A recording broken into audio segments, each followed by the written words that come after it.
Think about how many things you've been afraid of in your life. Was it the fear of failure before even starting, that pounding heart before an interview, or overwhelming anxiety over the smallest things?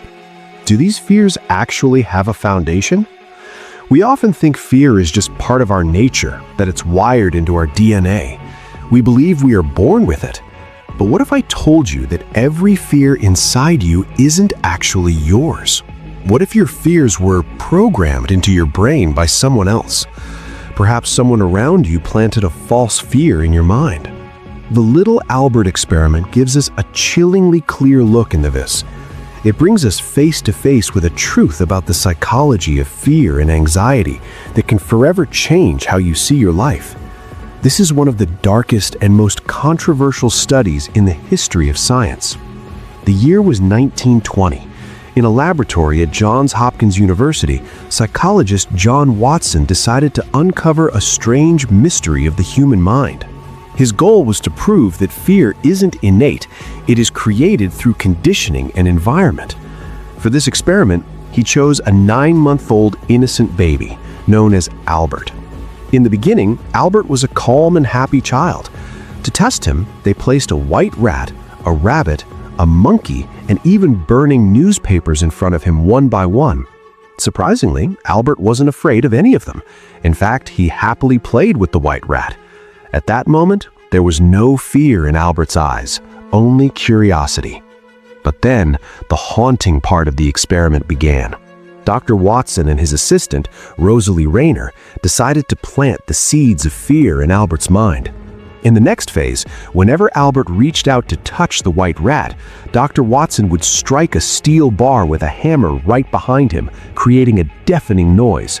The sudden, violent sound made the baby jump and cry in terror.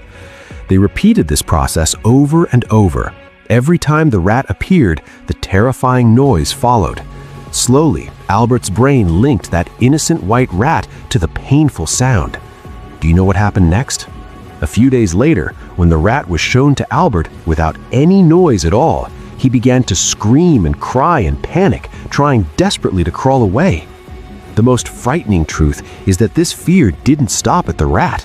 Albert became terrified of anything furry or white: a white rabbit, a dog, and even a Santa Claus mask with a white beard.